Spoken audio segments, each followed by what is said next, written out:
sih Kita tulisannya rekam, ya. kita rekam biar orang dengar semua. Apakah betul Tuhan kita tidak setia, Tuhan tetap setia? Statementnya betul atau salah gitu loh pertanyaannya. Banyak orang bilang betul. Nggak, kata-katanya sih nggak begitu banget. Hah? Enggak, Nggak kalimatnya begitu. nggak letterlek begitu kata-katanya. Letter jika kita tidak setia, dia tetap setia. Ya, Itu letter ya lag. itu benar. Iya, ada di mana? Iya itu benar-benar. Hah? Galatia kali ya, kayak gitu-gitu ya. Timotius. Matius, Ada kebaca nggak tulisannya?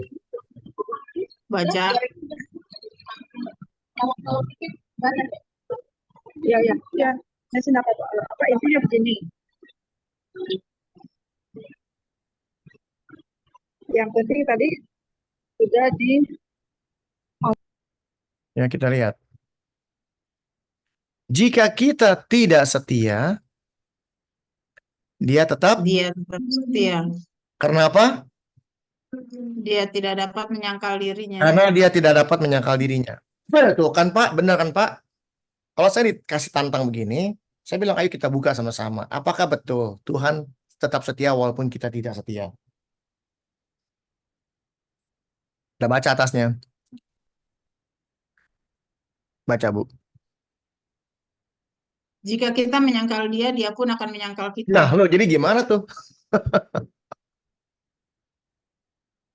Ya, ya intinya ketuhanannya memang dia menginginkan kita itu konsekuen lah ya, mengakui dia sebagai Allah yang setia. Orang banyak yang nggak ngerti arti jika kita tidak setia, dia tetap setia. Ini banyak orang nggak ngerti dan orang main hajar boleh. Tuh. Jadi kita walaupun kita berbuat dosa, nggak usah pusing.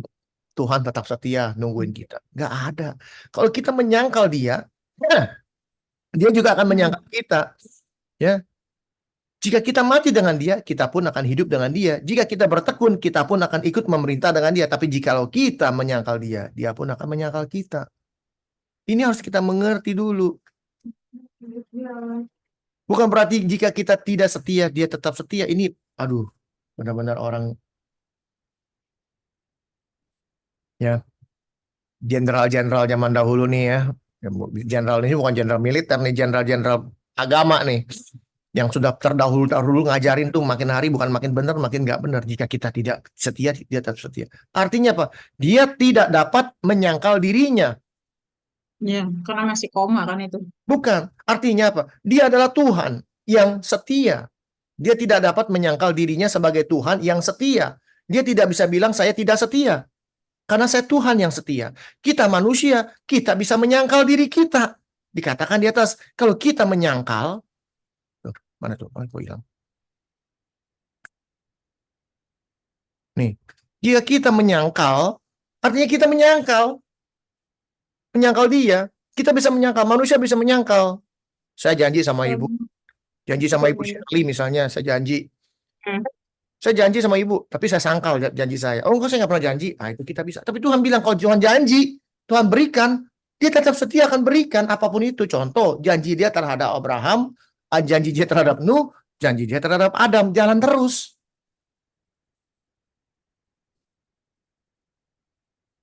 Walaupun manusianya konyol. Ngerti maksudnya ya, Bu ya?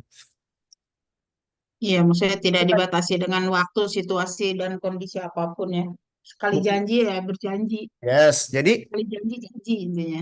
ya kira-kira begitu. Jadi kalau kita bicara sama orang, kenapa saya nggak pernah takut bicara sama orang?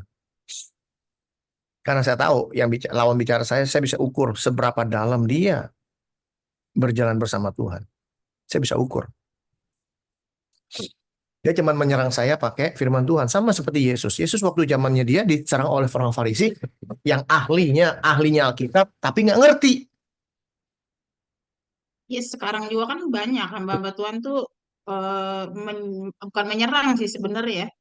Artinya gini loh, seperti pedang bermata duanya itu tuh tidak secara subjektif gitu loh dia dia gunakan pada saat dia membicara tentang firman Tuhan seolah-olah tuh hanya kepada orang audiens gitu loh. Padahal sebenarnya itu seperti pedang bermata dua.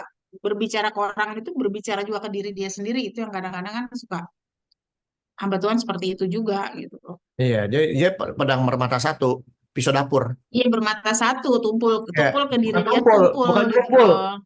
bukan tumpul, tajam pada orang lain, nggak tajam pada diri Pada sendiri. orang lain, tidak tajam kepada diri Nah, sendiri, ya jadi gitu. itu Kan dia pakai. banyaknya kan begitu Iya, kan. namanya bukan pisau bermata dua, itu namanya pisau dapur buat potong sayur. Iya, padahal kan kita mau bicara sama orang kan kita juga melihat diri kita sendiri gitu loh. Oh ya Betul. seperti ini. Itu Nah, dia tapi kan gunanya. kebanyakan hamba Tuhan tuh tidak tajam keluar Kenapa? aja gitu loh. Kenapa dia ngomong? Kenapa tidak? Karena mereka apa? Nggak ngerti firman Tuhan dengan baik. Kalau mereka ngerti, mereka lakukan. Tanpa mereka ngomong pun, Tapi tuh orang tahu bahwa apa ya, yang keluar dari mulutnya itu bukan sembarangan ngomong gitu loh. tapi memang ada background juga apa sih pengalaman-pengalaman pribadi bersama dengan Yesus yang akhirnya juga memiliki pengetahuan-pengetahuan itu juga gitu loh. Artinya dihidupin gitu loh. Itu firman itu hidup gitu Pertanyaan, di kita tuh begini gitu loh. pertanyaan. Bagaimana caranya kita bisa bisa tahu pengalaman hidup dengan Yesus? Pertanyaan itu. Ya banyak hal dari kita ya sejak kita dekat dengan Tuhan aja kan kita udah banyak pengalaman ada aja gitu yang Tuhan Tuhan buat tuh oh ternyata dulu Ya. artinya begini nggak tahu oh ternyata eh, seperti inilah contoh tepat pada waktunya. Mungkin selama Ya. ini cuma sekedar masalah timing, tapi akhirnya sekarang kita mengerti tepat pada waktunya. Nyanyi itu ini di huruf kecil. Berarti itu senternya tuh di kita gitu loh, udah seperti apa dan Nggak maksud kebersamaan Tuhan itu sendiri seperti apa gitu loh. nggak maksud saya. Dari mana kita tahu kalau dia perjalanan bersama Tuhan?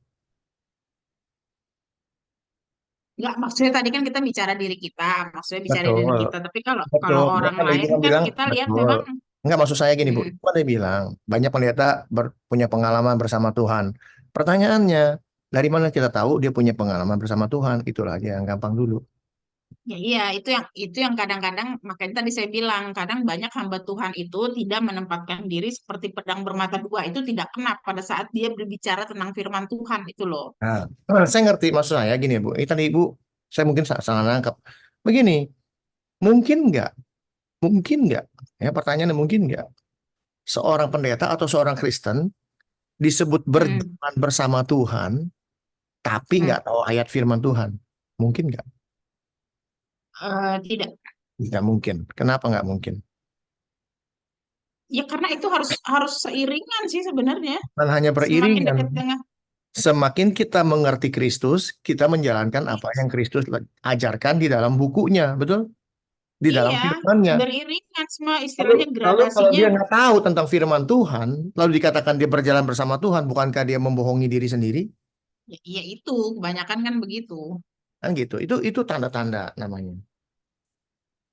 Iya mungkin kalau hafal sampai letter-like begitu mungkin enggak, tapi artinya Banyak, saya udah ketemu ah, banyak banyak, saya udah ketemu orang nih, hafal ayat tuh banyaknya minta ampun.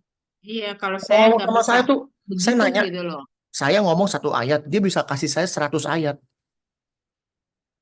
Begini Nah itu menurut ini, menurut ini, nggak, menurut ini. Saya bilang, pelan-pelan Pak, pelan-pelan, satu persatu. Oke, kita ambil dulu yang Bapak barusan ngomong. Kita selidiki dulu, apakah betul ngomongannya, itu maksudnya. Gitu loh. Karena dia nggak ngerti.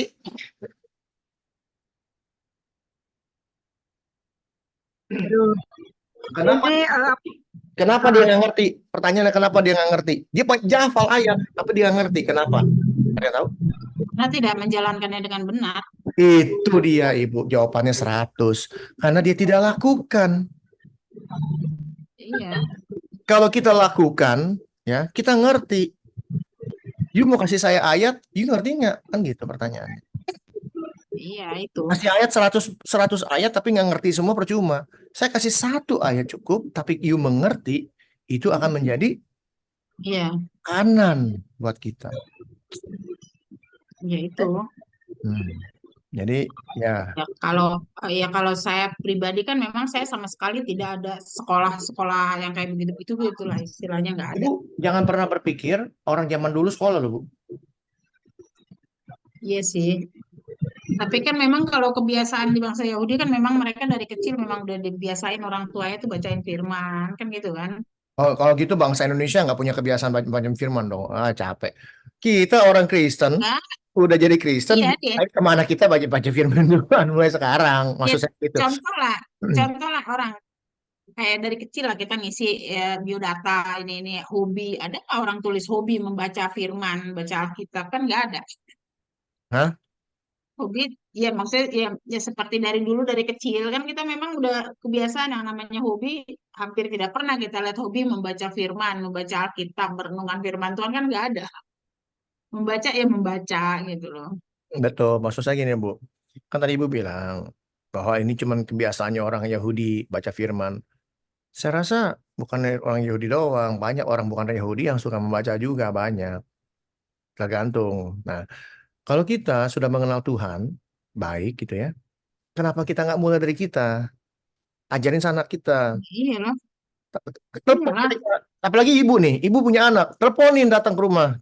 Mulai hari ini kita harus membaca firman Tuhan. Jam sekian kita ngumpul, kita baca firman Tuhan, kita kita mau melakukan apa yang Tuhan perintahkan. Kita mau belajar, ya belajar. Seperti kata siapa? Kata Tuhan di dalam nih, lihat Iya, ulangan, ajarkanlah, didiklah anakmu. ulangan nih, ulangan berapa 6 lihat, ya. Iya, saat kamu tidur, saat kamu makan itu ya. Iya, apa yang kuperintahkan kepadamu hari ini harus engkau perhatikan. Harus engkau mengajarkannya berulang-ulang kepada Berulang-ulang. anak-anakmu. Membicarakannya apabila engkau duduk di rumahmu, apabila sedang Iya. perjalanan, apabila engkau berbaring, apabila engkau bangun. Ini loh. Jadi yang gini-gini nih, saya Ya tanya. ada sih 50% dari situ eh, jadi rutinitas sih memang saya kerjakan juga, tapi Enggak, memang saya tanya nih kepada Bapak Ibu sekalian, Ibu Erika, Pak Magen, sama Ibu Shirley. Selama Bapak Ibu pergi ke gereja, pernah enggak disuruh gereja atau disuruh pendetanya, ya disuruh pendetanya untuk melakukan ini, mengajarkan berulang-ulang kepada anak-anak kita. Pernah nggak? Tiap minggu, ada disuruh. tiap minggu Oh dikasih. enggak tiap minggu enggak. Enggak tiap minggu, tapi saya beberapa kali sih baca ini gitu. Memang harus Bukan baca, diajarkan maksudnya berulang-ulang. ini di apa namanya dianjurkan oleh gereja untuk mengajarkannya berulang-ulang firman Tuhan Ya, kepada ya anak kita. harusnya. Mm-mm. Saya hampir hampir boleh dibilang hampir nggak pernah dengar gitu loh. Beneran. Ada sih di tempat saya ada sih berapa Ada ya kali puji sih memang Tuhan. Kalau ada ya ada. puji Tuhan. Tapi menurut saya hampir nggak ada. Jarang sekali lah, Pak. Jarang sekali. Kenapa jarang sekali? Kenapa nggak ada? Kan gitu pertanyaannya.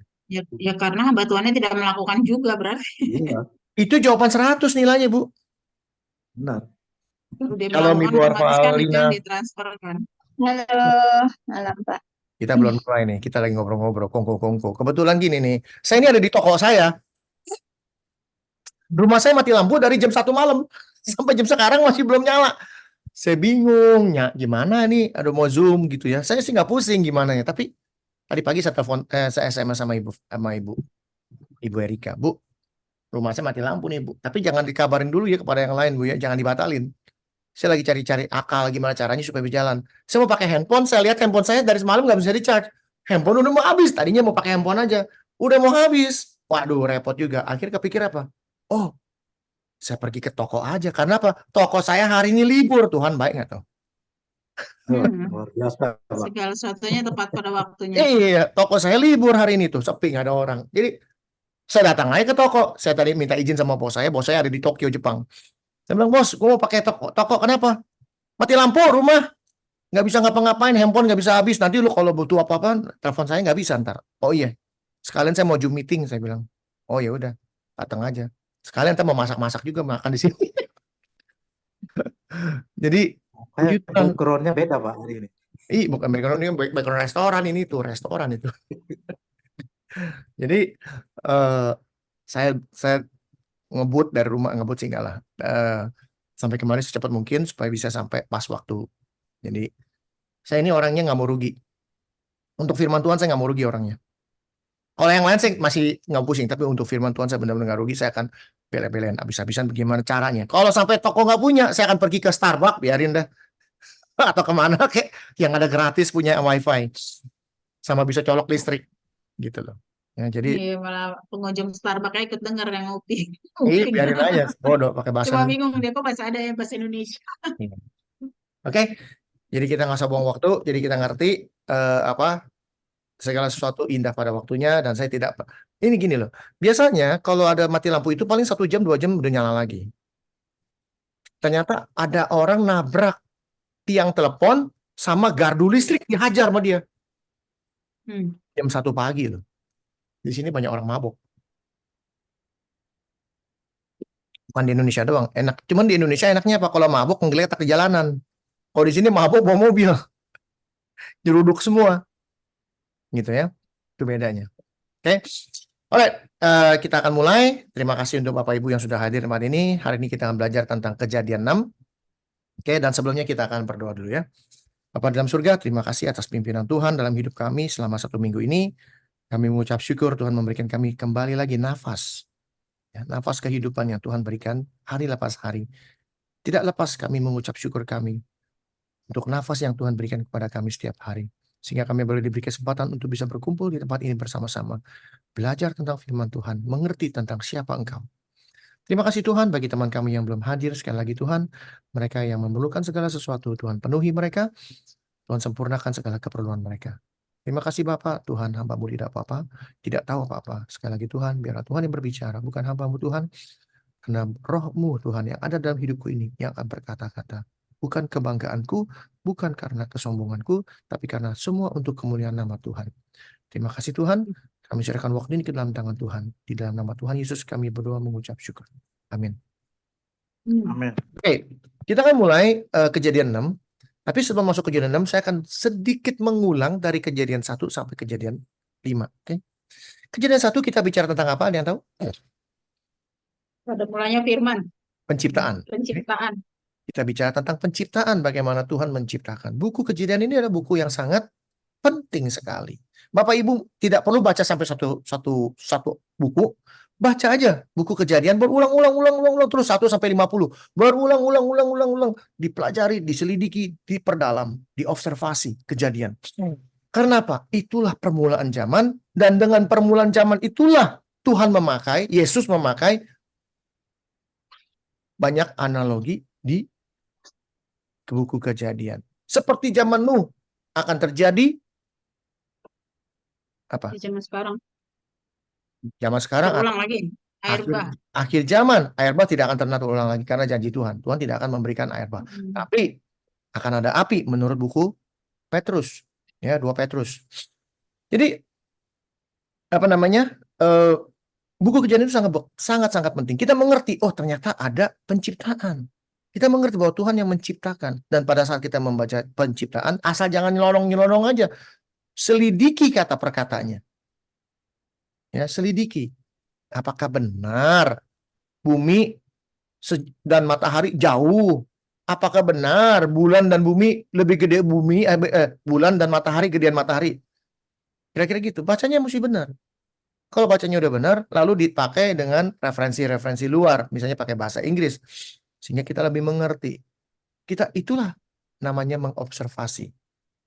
Ya, observasi firman Tuhan. Lalu Kejadian 2 menceritakan bagaimana kronologis manusia diciptakan. Pada saat kabut naik, itu basah tanahnya, ya. Lalu diambil tanah liat, dibentuklah manusia. Itu kronologinya. Lalu Tuhan memberikan apa supaya manusia itu untuk bisa hidup? Nafas hidup.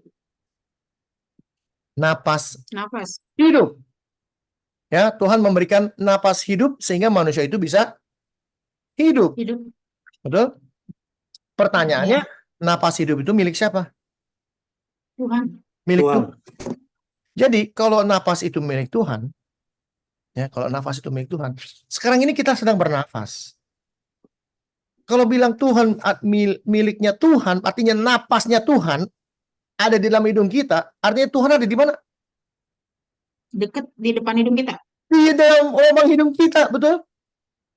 Betul. Maka Ya. dikatakan, tidak tahukah kamu bahwa tubuhmu adalah Bait Baik Allah. Allah. bait Allah? Adakah tertulis bahwa roh Allah ada di dalam lubang hidung kita? Ada. Ada di mana? Mana ya? Kalau bilang ada berarti hafal. Ada sih, ada. Nah, Ayub 27 ayat 3. Kita Oh buka. iya, ada Ayub. Ya, Ayub 27 ayat 3 kita buka. Lihat. Ya, ini namanya belajar, mantap ya. Lihat. Selama nafasku masih ada padaku dan roh Allah masih di dalam lubang Hidungku. hidungku. Berarti Tuhan ada di depan hidung kita, ada di dalam hidung kita. Artinya apa? Nafas ini milik Tuhan. Tuhan. Artinya apa? Artinya nafas ini sifatnya apa? Kekal. Kekal. Immortal. Betul nggak? Immortal. Ya. Ya. Kita ini manusia mortal, alias manusia yang tidak kekal. Padahal pada saat diciptakan kita ini kekal. Nah, Kekal. Kenapa saya cerita ini? Karena ini akan menyambung ke Kejadian 6. Supaya kita ngerti dulu latar belakangnya. Oke? Jadi kita ngerti bahwa Tuhan memberikan napas hidup supaya kita hidup kekal. Pertamanya, ya, itu Kejadian 2. Lalu Kejadian 2 bicara bagaimana Tuhan memberikan penolong, ya, seorang wanita untuk si Adam, sehingga Tuhan mengatakan laki-laki akan meninggalkan ayah dan istrinya, lalu bersatu dengan istrinya, sehingga keduanya menjadi satu daging. satu daging. Satu daging itu adalah ehad, ya, ehad. Tuhan kita itu bukan esa. Ingat sekali lagi. Tuhan kita itu di sini dalam terjemahan bahasa Indonesia disebut esa. Menurut saya salah, ya. Tidak tepat, bukan salah, tidak tepat. Ya, Shema Israel dikatakan di sini.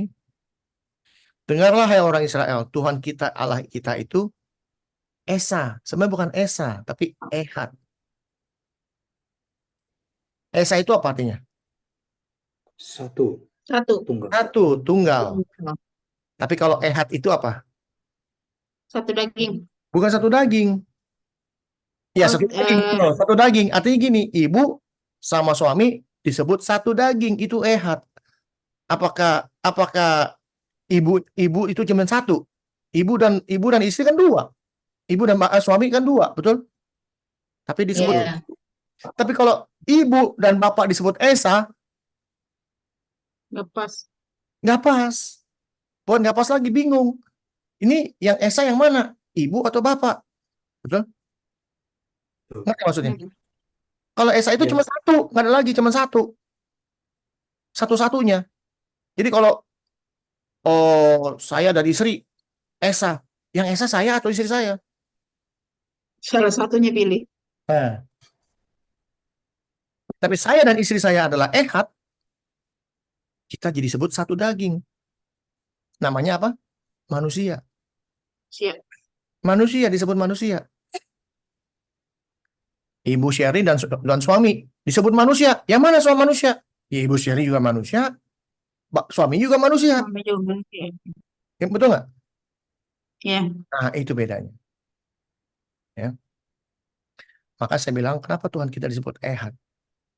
Nah, 3 pribadi, 1 sebutan, yaitu Tuhan. Tuhan kita itu ehad. Ya, manusia, suami istri disebut ehad. Yang mana manusia? Ya, dua-duanya manusia. Sama. Roh Bapa, Kristus tubuh, dan Roh Kudus, roh. 3 ini disebut Tuhan. Ehad. Ngerti? Jelas ya? Itu Kejadian 2. Kejadian 3, manusia jatuh ke dalam dosa. Pada saat manusia jatuh ke dalam dosa, ya, saling tuduh menuduh, ya. Mereka jatuh ke dalam dosa, gara-gara setan. Bukan. Gara-gara mereka punya keinginan sendiri. Keinginan sendiri menurut buku Yakobus 1 ayat 14. Mereka diseret dan dipikat oleh apa? Oleh buah yang dilarang Tuhan. Setan cuma bilang, Oh enggak lah, Tuhan nggak ngomong begitu. Tuhan nggak bilang kamu nggak boleh makan. Maksud Tuhan kalau kamu makan, kamu bisa seperti dia. Ada keinginan. Oh iya, mau jadi seperti Tuhan. Gimana caranya jadi seperti Tuhan? Bukan setan. Setan nggak bisa ngapa-ngapain. Setan cuma kerjanya menggoda dan merusak. Itu kerjaan dia. Dia bisa merusak pekerjaan kita. Dia bisa merusak kekayaan kita. Contohnya Ayub. Ya. Dia bisa membunuh orang. Contohnya Kain dan Habil. Dia membunuh Habil. Pakai siapa? Pakai Kain, bukan dia. Ya, pakai Kain. Ya. Dan kalau setan kalau mau merusak ladang kita, ladang. Kalau kita punya ladang, caranya gimana? Turunin hama. Dia pakai yang lain, hama, puting beliung, natural disaster segala macam. Dia pakai itu. Dia sendiri nggak bisa melakukan apa-apa. Itu pun untuk melakukan itu dia harus minta izin sama Yesus. Tuhan. Ayub, kamu boleh ngapain aja, jangan ambil nyawanya dia. Itu Tuhan ngomong. Ya. Tuhan nggak suruh ngerusak loh. Tuhan bilang terserah lu mau ngapain aja. Tapi Tuhan tahu lu bakal ngerusak. Nggak pernah yang namanya setan buat kebaikan, menolong orang, menyembuhkan orang sakit, nggak ada. Tuhan udah tahu, tapi Tuhan bilang terserah lu mau ngapain aja. Ya. Do whatever you want to do. Ya, dikatakan. Ayub ya, kita lihat Ayub. Nih, katakan begini. Segala yang dipunyainya ada di dalam kuasamu. Tuhan gak suruh ini loh. Tuhan gak bilang, oh kamu rusak aja. Ya sekarang gini, you bilang, katanya saya berkati dia. Dibilang begini nih. Ya, engkau yang membuat pagar sekeliling dia, rumahnya serta segala miliknya dipagarin. Apa yang dikerjakannya telah kau berkati. Apa yang dimilikinya makin bertambah. Coba tanganmu dicabut. Jamu jangan jamah segala yang punya. Pasti dia akan mengutuk engkau. Bayangin, setan berani-beraninya nyuruh-nyuruh Tuhan loh. Coba tangan kamu angkat dari Ayub. Coba pagar-pagarnya kamu cabut. Ini setan gila. Ya, berani-beraninya dia mau nyuruh-nyuruh Tuhan. Tapi Tuhan bilang apa? Nah, segala yang dipunyainya ada dalam kuasamu. Lu ngomong sama Tuhan, men. Dia nggak bilang, oke, saya akan cabut. Enggak. Ini segala kepunyaannya ada, saya kasih buat kamu, ada dalam kuasamu. Jangan kamu ulurkan tanganmu terhadap dirinya. Lihat tuh, Tuhan kita. Setan berani-beranian loh. Ini bahasanya keren sekali loh. Engkau yang membuat dia berhasil, engkau yang memberkati dia. Coba kamu cabut. Itu namanya disuruh, betul nggak? Itu setan nyuruh Tuhan loh. Kalau Tuhan bilang, iya saya cabut, hari itu juga Tuhan jadi bawahnya setan. Setan jadi Tuhan hari itu juga. Bayangin betapa dahsyat lihainya setan. Jangan main loh sama makhluk ini. Dia bisa memutar manusia, berani-berani ngikat-ngikat setan. Apa yang diikat tahu, pakai apa nggak tahu, ikat-ikat. Tuhan jangan takut, apalagi manusia diinjak-injak sama dia. Jangan main loh. Ya, ini saya kasih tahu. Ya, itu kejadian 3. Ada pembunuhan pertama. Oke. Lalu apa namanya pembunuhan? Manusia pertama kali jatuh dalam dosa. Melanggar perintah Tuhan. Dikatakan jatuh ke dalam dosa akibat dari melanggar apa yang Tuhan perintahkan. Mereka harus mati. Betul? Ya. Mereka harus mati. Kan dikatakan kalau kamu makan, kamu pasti mati. Banyak orang bilang mati itu apa? Oh, matinya mati rohani. Enggak, mati beneran. Kenapa? Dulunya manusia nggak bisa mati. Karena kekal. Tapi karena dia jatuh ke dalam dosa, karena dia melanggar perintah Tuhan, konsekuensinya adalah harus mati. Sesuai dengan Roma 6 ayat 23. Upah dosa adalah kematian. Itu maksudnya. Oke? Jadi kita ngerti. Ya, lalu Tuhan mengutuk perempuan, melahirkan susah, laki-laki kerja setengah mati. Setan, kutukannya udah dahsyat. Ya, Dan di situ dikatakan yang paling penting ada keturunan manusia, yaitu keturunan si perempuan yang akan menginjak keturunan ada peperangan, tapi keturunan perempuan ini akan menginjak kepala si setan. Berarti Kak, ada hubungannya juga gini ya. Artinya pada saat manusia itu diciptakan sebenarnya kan kekal. Tuhan tidak menciptakan mati orang itu ya. Korelasinya makanya Adam sampai 930 tahun, yang lain sampai 900-an. Mungkin itu juga karena Tuhan tidak bisa mengingkari janjinya juga. Itu bisa tuh Pak Bukan janji, dia sudah bikin ultimatum harus terjadi. Iya. Iya, maksudnya seperti tadi yang awal tadi kita belum masuk ke Iya, kejadian Tuhan 6 ini, setia. tadi kan kita ngobrol tuh Iya, betul. setianya Iya. Tuhan itu kan. Iya, betul. Dan dia harus mati. Betul? Iya, meskipun kurun waktunya kan jauh banget ya dengan Oh, kondisi makanya manusia, sekarang. kenapa manusia bisa hidup Ya 1000? Tuhan, Ya, kenapa manusia ya bisa berarti hidup?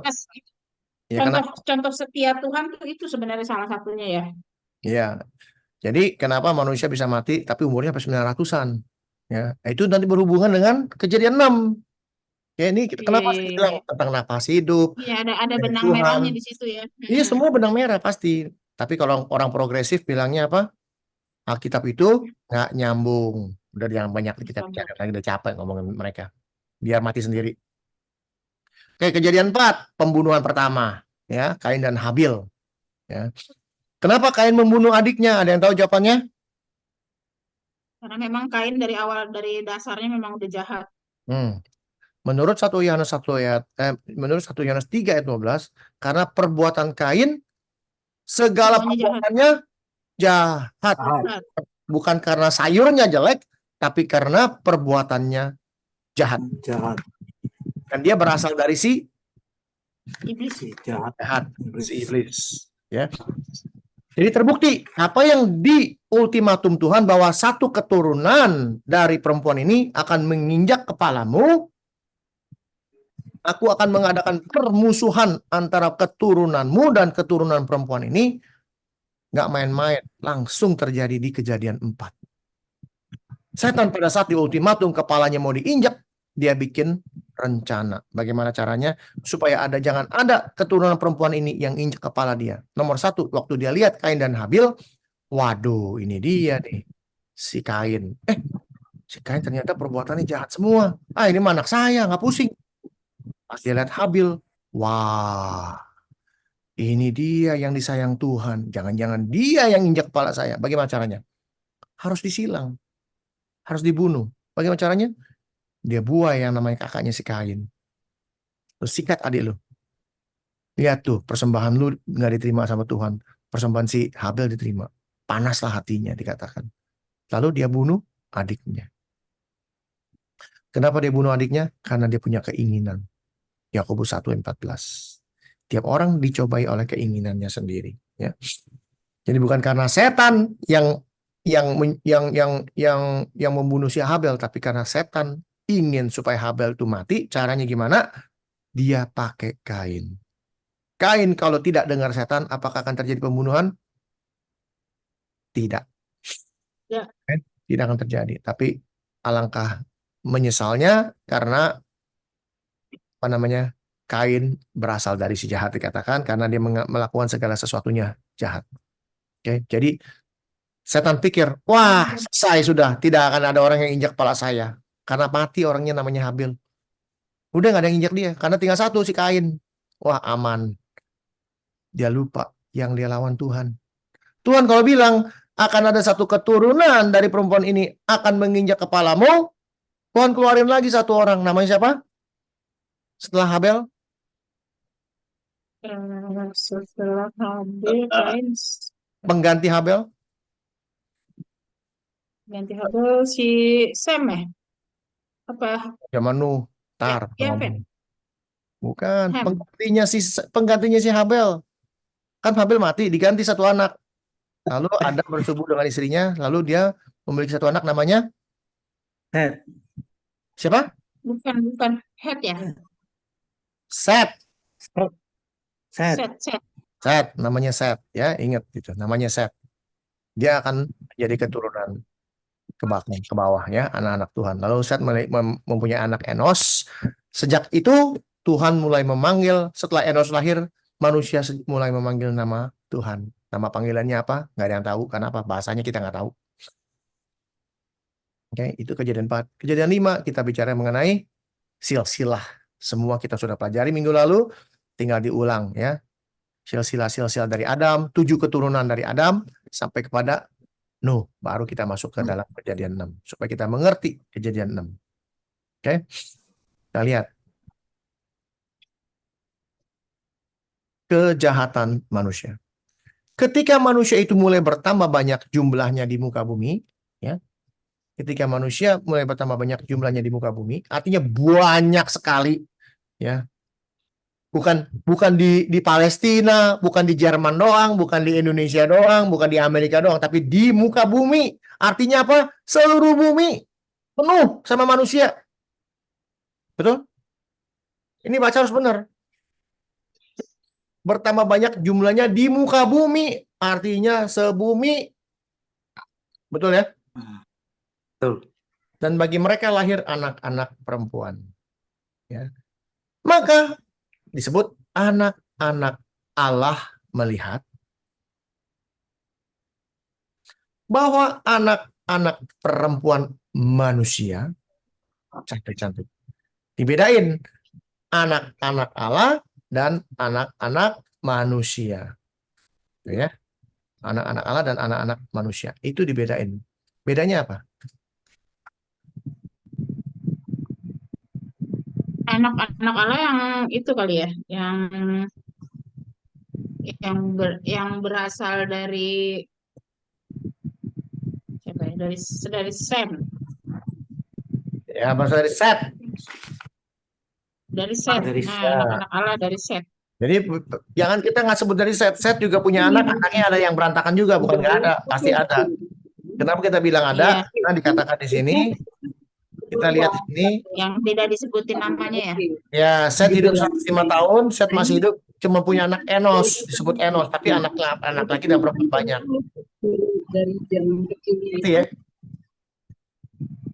Jadi anaknya banyak, ya. Tapi anak-anak Allah ini, tanda anak-anak Allah apa tandanya? Itu yang minum racun nggak apa-apa. Bisa. Anak-anak Bukan. Allah tandanya apa? Mereka melakukan seluruh kehendak Tuhan. Itu aja jawabannya. Oke, Oh itu iya, anak-anak benar-benar. Allah. Kalau anak-anak manusia adalah manusia-manusia yang tidak pernah mau melakukan perintah Tuhan. Contohnya siapa? Kain dan Habil. Oh, berarti itu masih itu ya Pak, keturunannya Kain ya berarti ya. Bukan keturunan Kain, keturunan siapa aja.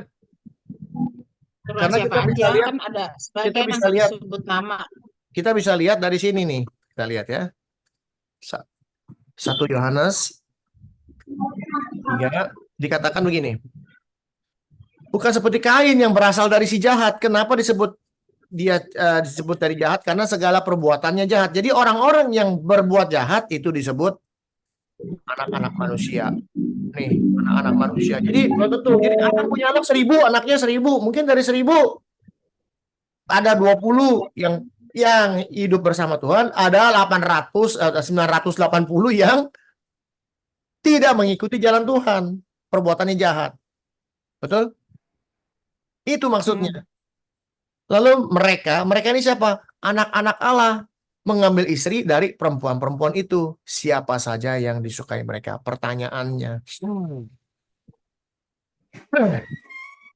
Ini anak-anak Allah, ya, main ambil aja anak-anak perempuan dari manusia yang jahat. Jadi pada saat Tuhan mengultimatum kejadian 3 bahwa keturunan perempuan ini akan menginjak kepalamu, dia pikir si Habel udah disilang sama dia. Beres buat dia. Ternyata ada Set. Dia putar pikir, ini makin banyak orang yang percaya Tuhan. Yang mana nih dari begini banyak, yang mana yang akan injak kepala dia? Dia nggak tahu. Dia cuma tahu ada keturunan 1 yang akan injak kepala dia. Sedangkan si Set punya anak ratusan ribuan. Umur 900 punya anak ratusan ribuan anaknya. Berarti dia dibayang-bayangin terus itu Pak, berarti ya. Umur hidup dia dibayang-bayangin terus. Dan dia kecolongan 4000 tahun sampai Yesus lahir. Ini dia yang injak kepala saya ternyata. Betul? Jadi kerjanya setan itu Dari Kejadian sampai Wahyu memerangi anak-anak Tuhan. Tapi dia kecolongan diinjak kepalanya di Kristus 4.000 tahun. Setelah dia diinjak kepalanya, dikalahkan kuasanya, emang dia berhenti? Enggak, dia terus perangin sampai di akhir zaman. Wahyu 12. Nanti saya kasih tahu. Itu setan. Dia pikir Habel selesai, udah nggak ada yang injak kepala dia. Ternyata keluar Set punya anak begitu banyak dan orang mulai memanggil nama Tuhan. Ternyata orang-orang yang kenal Tuhan, yang baik, yang hidupnya benar, banyak. Bagaimana caranya setan bisa membuat ini anak-anak Tuhan pada hancur semua? Ini yang dipikirin dia.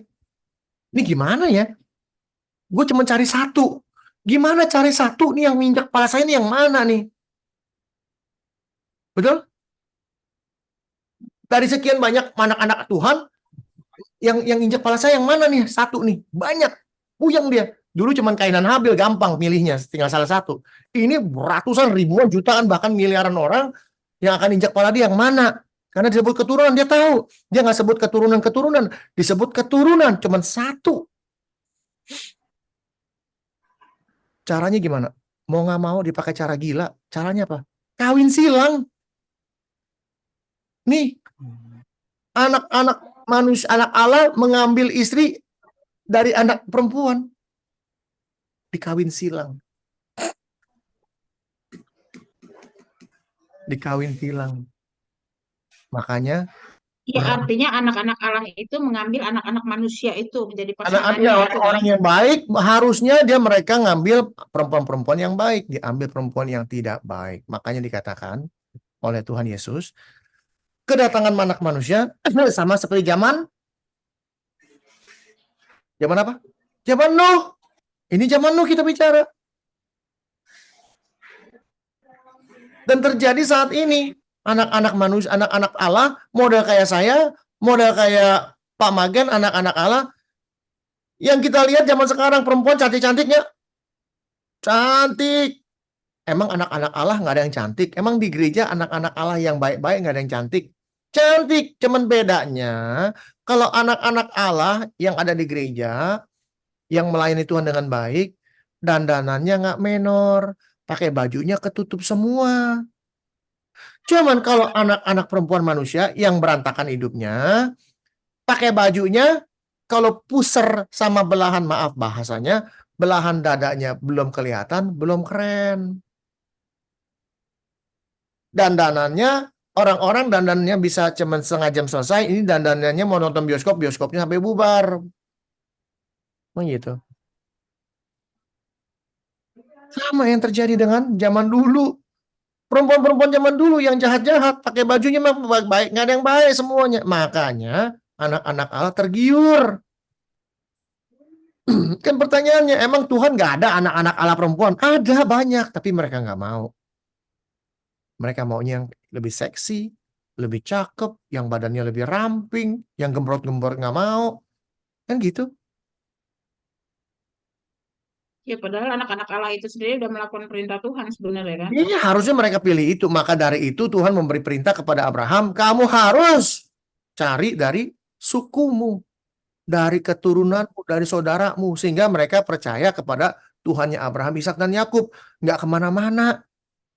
Itu maksudnya. Kenapa pendeta bisa punya istri muda? Terjadi karena melihat anak-anak perempuan manusia cantik-cantik, seksi-seksi. Istrinya udah gembrot. Istrinya tiap hari pakai daster doang di rumah. Ya, dandan separoh-separoh, ya kan? Habis masak baru bikin ini lagi, masak bawang goreng, badannya bawa bawang goreng. Kalau istri muda, wih wangi, makan di restoran terus. Gitu kira-kira. Itu yang terjadi. Dikawin silang. Bagaimana caranya supaya bisa mass production? Bisa semuanya jahat. Dikawin silang. Kalau pilih salah satu yang injak kepala saya, bingung dia. Dia nggak tahu yang mana. Mau nggak mau, bikin mass production. Semua jahat. Gak heran. Tuhan bilang begini. Pada saat mereka mengambil istri dari perempuan-perempuan itu, siapa saja yang mereka sukai, ini asal-asalan main ambil aja, main comot. Berfirman Tuhan. Nah ini dia nih ya. Rohku tidak akan selama-lamanya tinggal di dalam manusia. Karena manusia itu adalah Daging. daging. Tetapi umurnya akan 120 tahun saja. Banyak orang nggak ngerti.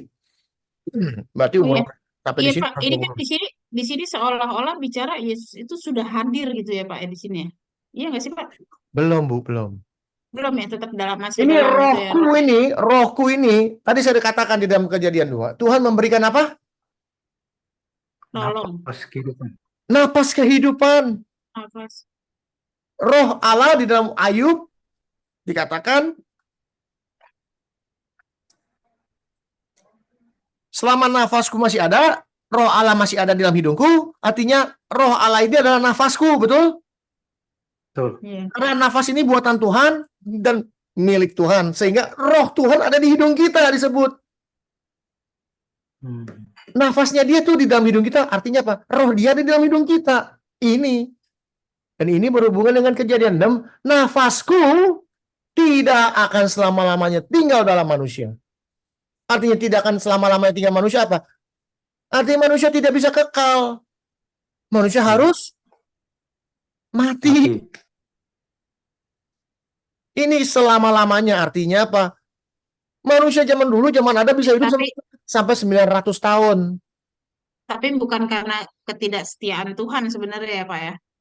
Bukan karena Karena memang kejadian manusianya, 3. ya Karena manusianya. Kejadian 2:15 mengatakan kalau kamu makan kamu pasti mati. Janjinya dia begitu. Ultimatumnya dia begitu, you makan you mati. Jadi artinya apa? Nafasnya Tuhan bilang 900 tahun kelamaan. Saya nggak bisa selama-lamanya selama seperti ini. Nafas saya berikan dia 900 tahun, nggak mungkin. Maka dari itu dibilang umurnya akan 120 tahun. Maksudnya apa? Bukan umurnya jadi 120 tahun, tapi saya akan beri waktu 120 tahun. Saya akan hapus bumi ini. 120 tahun lagi dari sekarang, saya akan hapus bumi ini. Bukan umurnya 120. Karena apa? Karena pada saat ini Nuh umurnya ratusan. Abraham umurnya 130 berapa. Terus Ishak, Yakub umurnya panjang-panjang. Banyak orang nggak ngerti. Oh, Tuhan mengultimatum kita umurnya 120 saja. Padahal kagak. 120 tahun dari sekarang saya ngomong, bumi akan saya hapus. Artinya apa? Manusia diberi kesempatan untuk bertobat selama 120 tahun. Tapi apa yang terjadi? Tidak ada yang bertobat. Lalu kita lihat. Pada waktu itu, orang-orang raksasa ada di bumi. Wah, tuh lihat anak-anak Allah, malaikat-malaikat yang jatuh mengawini manusia, keluarlah raksasa. Banyak orang nggak ngerti, main hajar belai sembarangan, beneran. Sembarangan ngomong, sembarangan ini. Saya kasih lihat ya, bentar. Nah, itu orang-orang raksasa itu dari keturunan si Kain juga atau gimana tuh Pak? Hah? Yang orang-orang raksasa yang ada di bumi. Bu. Gimana Bu pertanyaannya Bu? Enggak, itu kan di situ ada disebut tuh orang-orang raksasa. Maksudnya berarti kan perawakannya itu tidak tidak seperti yang sudah Tuhan ciptakan gitu loh sebelum-sebelumnya ya yang sudah ada terdahulu gitu. Apa beda spesies gitu loh. Apa memang orangnya perawakannya tinggi-tinggi gitu kali ya? Itu aja kali ya. Bentar. Saya kasih lihat dulu, bentar. Nah. Pertanyaannya ini manusia apa bukan gitu kan pertanyaannya kan? Iya, makanya saya maksud itu manusia atau bukan sih atau dari Ini disebut apa mana ini? lagi Ini, gitu. ini disebut manusia bukan? Orang-orang. Orang tuh manusia bukan? Raksasa. Iya, Bukan. Orang tuh manusia bukan? manusia lah. Pertanyaannya. Kalau orang kawin sama dewa, dia disebut apa? Dewi, Dewa sama Dewi. Separuh dewa, separuh dewa. Manusia separuh dewa, betul? Oh, Manusia setengah dewa. Setengah dewa. Jadi kalau disebut orang-orang artinya orang sama orang. Keluarnya orang. Hmm. Betul? Betul. Tapi orang pada ribut, ini keturunan separuh malaikat. Mesti sebut dong, pada waktu itu orang separuh malaikat ada di bumi, begitu dong. Bukan orang-orang. Kalau orang-orang berarti orang sama orang. Betul. Nah, yang benar sebenarnya Ya orang. di manusia berarti kan? Makanya nih, anak-anak Allah, banyak orang nggak ngerti anak-anak Allah nih. Karena pada waktu itu orang raksasa ada di bumi dan juga pada waktu sebelum sesudahnya. Artinya apa? Sebelum ada air bah, ada orang raksasa. Tapi sesudah air bah, apakah ada orang raksasa? Nggak ada. Hah? Mati semua. Nggak ada. Bentar dulu kita lihat. Kita lihat. Bentar dulu. Nih, baca ke-12 pengintai. Ingat ke-12 pengintai siapa pengintainya? Oh. Pengintai dari Iya, betul. pengintainya siapa? Kanan. Pengintainya si Yosua. Si siapa? Si Kaleb. Yosua. Betul? Kaleb, Kaleb. Lihat. Betul. Lihat nih kita baca.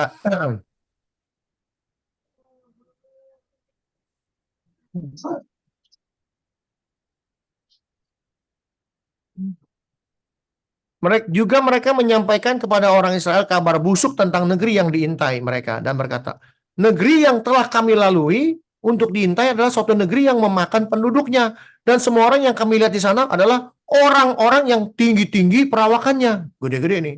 Dan juga kami lihat di sana orang-orang raksasa. Iya. Orang raksasa itu orang apa? Orang enak. Tinggi perawakan Ini orang. bilangnya orang enak, padahal orang anak. Ini yang benar bahasa Indonesia kacau. Namanya orang anak, sebenarnya bahasanya anak bukan enak. Dia berasal dari orang-orang raksasa. Dan kami dilihat diri kami seperti belalang, demikian juga mereka terhadap kami. Ini ada orang raksasa, setelah ada air bah, ada lagi orang raksasa. Mereka keturunan orang enak. Kalau bahasa Indonesia enak, bahasa Inggrisnya anak kalau nggak salah. Anak, ya benar, anak. Ya.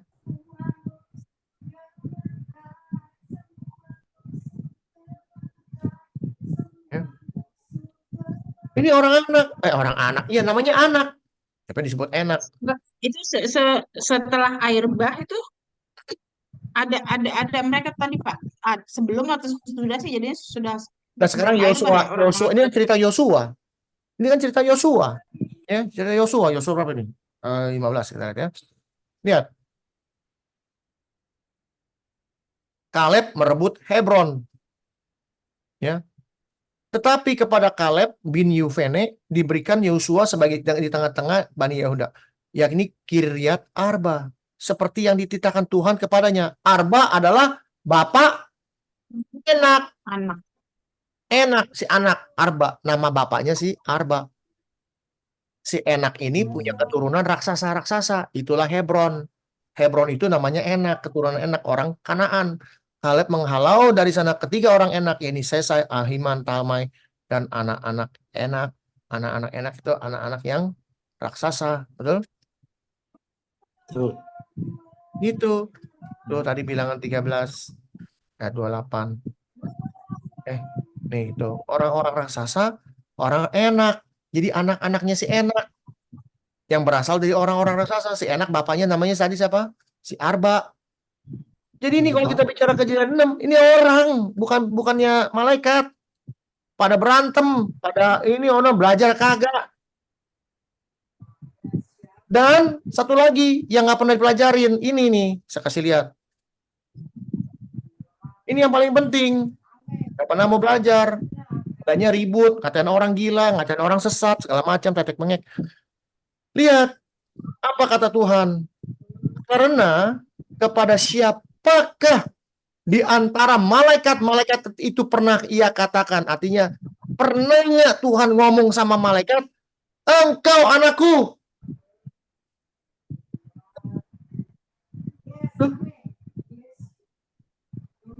Jadi apakah malaikat anak Tuhan?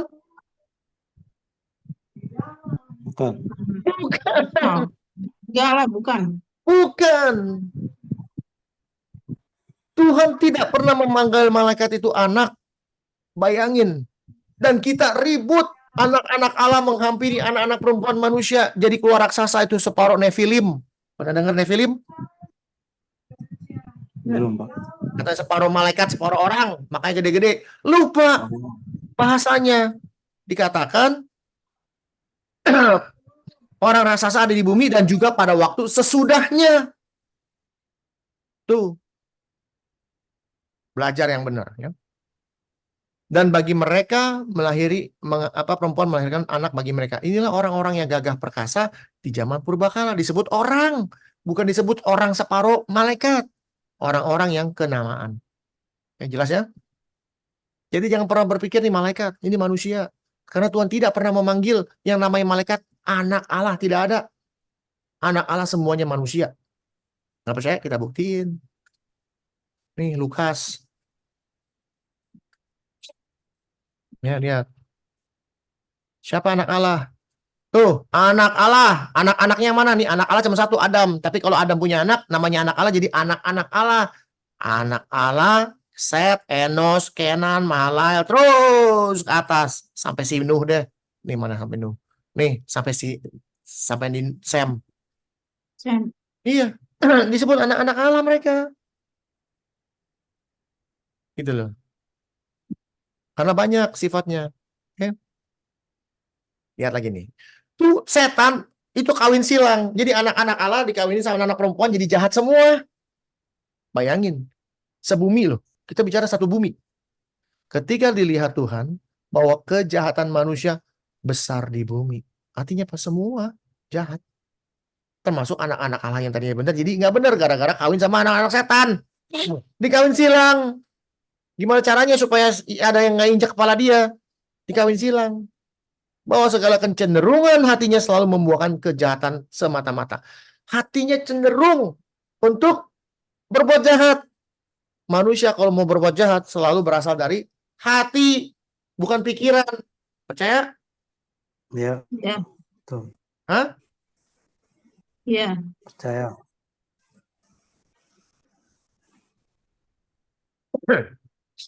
Banyak orang bilang nih, pikiran dulu atau hati dulu atau pikiran dulu? Apa yang mengendalikan hidup kita? Apa yang mengendalikan hidup kita? Hati. Hati, bukan pikiran. Banyak orang pakai pikiran, Pak. Aduh. Firman Tuhan jelas mengatakan pikiran, hati. Dari mana kita tahu? Nih. Lihat, baca nih, catat yang penting.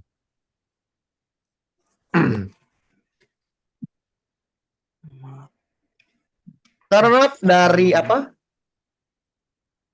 Dari hati timbul segala pikiran jahat. Dari hati timbul segala pikiran Pikiran jahat. jahat, pembunuhan, perzinahan, percabulan. Dari hati baru ada pikiran.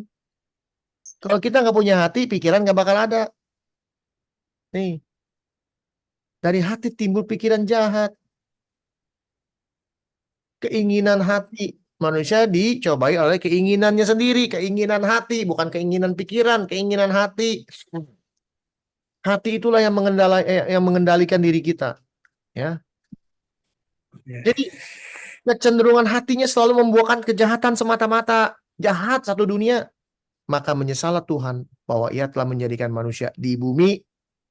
Dan hal itu memiliki hatinya. Nah, berfirmanlah Tuhan. Aku akan menghapuskan manusia yang telah kuciptakan itu dari muka bumi, baik manusia maupun hewan dan binatang melata, dan burung-burung di udara. Sebab aku menyesal bahwa aku telah menjadikan mereka. 120 tahun Tuhan kasih waktu supaya manusia itu bisa bertobat. Tapi tidak ada satupun yang mau bertobat. Yang ada satu bumi jahat semua. Tapi Nuh mendapat kasih karunia di mata Tuhan. Bayangin. Kalau Tuhan hapus semua termasuk Nuh. Lalu Selesai. Kita nggak nge-zoom. Kita nggak nge-zoom nomor satu. Belum tentu. Pertanyaannya begini. Bukankah cerita ini jadi cerita dongeng? Bisa saja. Dongeng. Karena selesai sampai Nuh. Kok bisa ada lagi apa hari ini? Kok bisa ada kita hari ini? Berarti dongeng. Satu. Kedua. Lalu Tuhan menciptakan manusia baru. Setelah Nuh dihapus semua, bikin yang baru aja deh. Lalu kita manusia ciptaan baru nih. Misalnya nih, kok masih ada berdosa? Kalau baru, kan gitu pertanyaan. Ya. Kenapa nggak berbeda? Yang paling penting lagi ketika Tuhan bilang, nanti ada satu keturunan yang akan menginjak kepalamu. Ini nggak akan terjadi, karena dihapus semua. Yang menang siapa? Yang menang setan. Hmm. Setan tenang dia, nggak ada yang injek kepala dia lagi. Selesai bumi, nggak ada manusianya. Makanya dimulai lagi dari keluarga Nuh itu ya, memang udah disortir lah istilahnya ya. Bukan disortir, jadi Tuhan selalu meninggalkan. Ada aja satu yang ditinggalin, ada aja orang yang ditinggalin. Tuhan tidak menghapus semua. Dan itu tercatat di dalam Roma 11. Ya, nih. Nyambung semua, mau kemana pun nyambung. Sisa Israel disebut. Tuh, sisa. Dibilang sisanya. Nih siapa namanya, si Elia bilang, Tuhan, nabi-nabimu telah mereka bunuh, mesbah-mesbahmu telah mereka runtuhkan. Tinggal aku seorang diri yang masih hidup dan mereka ingin mencabut nyawaku. Elia nangis, nangisnya kayak film India. Di pohon nangis, di tanah nangis, di tembok nangis. Tapi apa firman Tuhan kepadanya? Aku masih meninggalkan 7.000 orang bagiku yang tidak pernah sujud menyembah Baal. Tuh Tuhan, sisain.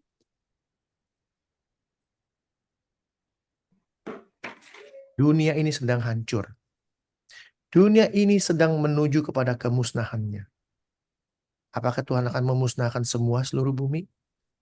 Seperti zaman Nuh, Enggak, Tuhan mengatakan, aku akan menyisakan orang yang 7.000 apa?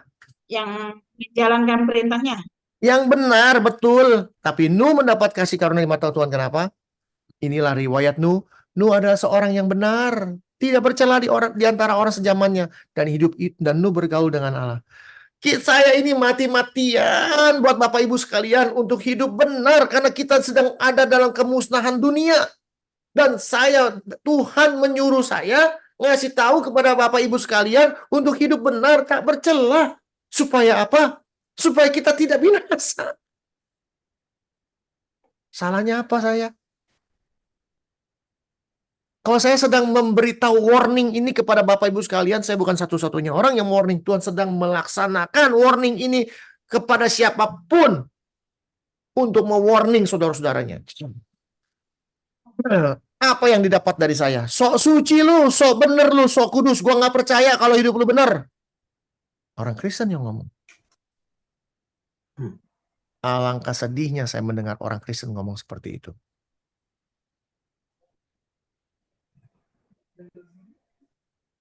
Seperti zaman Nuh, kedatangan anak manusia itu. Kalau kita tidak benar, lalu kita bercela terus dalam hidup kita, apakah kita akan mendapatkan kesempatan? Terus diberikan kesempatan. Sampai datang waktunya, kesempatan itu hilang, selesai. Ini loh, Tuhan menghapus manusia yang diciptakan dari muka bumi loh. Dan kita lihat, maka tadi bilang di Petrus ya, dikasih tahu di Petrus. Kita lihat Petrus. Yang main-main loh Petrus. Ini loh apa? Kedatangan Tuhan, harinya Tuhan nih, baca nih. Harinya Tuhan. Lihat ya.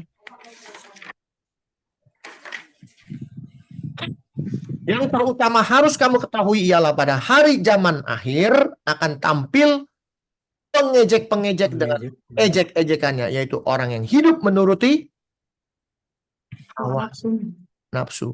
Ini pengejek-pengejek ini orang apa? Kristen. Orang Kristen. Orang yang katanya mengenal Tuhan. Kata mereka, di mana janji tentang kedatangannya? Sebab sejak Bapa leluhur kita meninggal, segala sesuatu tetap seperti semula pada waktu dunia diciptakan. Mereka sengaja tidak mau tahu. Padahal udah tahu. Udah dikasih tahu. Nggak mau tahu bahwa oleh firman Allah, langit telah ada sejak dahulu, dan bumi yang berasal dari air, dan oleh air, bahwa oleh air itu bumi dulu telah binasa, dibinasakan Tuhan, pakai air, dimusnahkan oleh air bah. Tetapi oleh firman itu juga langit dan bumi yang sekarang terpelihara dari apa? Api. Api dan disimpan untuk Hari penghakiman. Untuk hari penghakiman dan orang. kebinasan. Tuh. Bayi fasik. Bahwa ada api yang sedang disimpan Tuhan untuk bumi.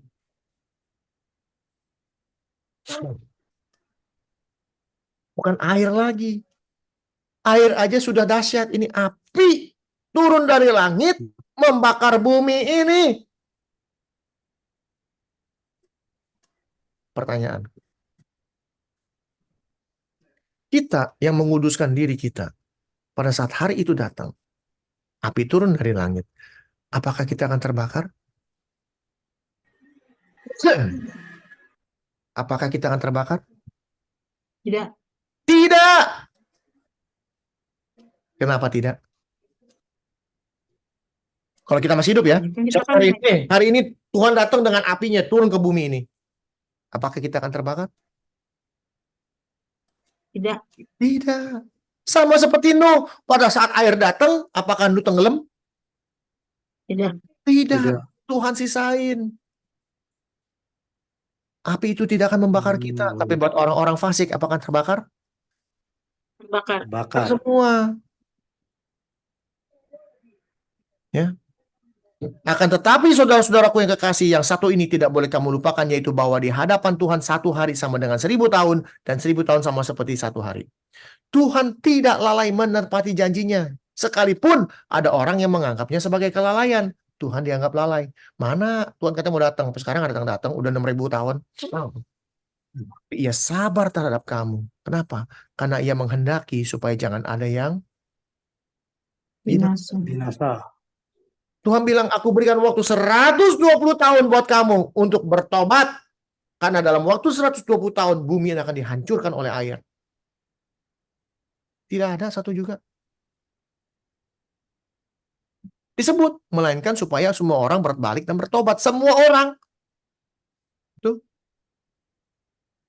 Kita dikasih waktu 6000 tahun sampai detik hari ini supaya berbalik dan bertobat.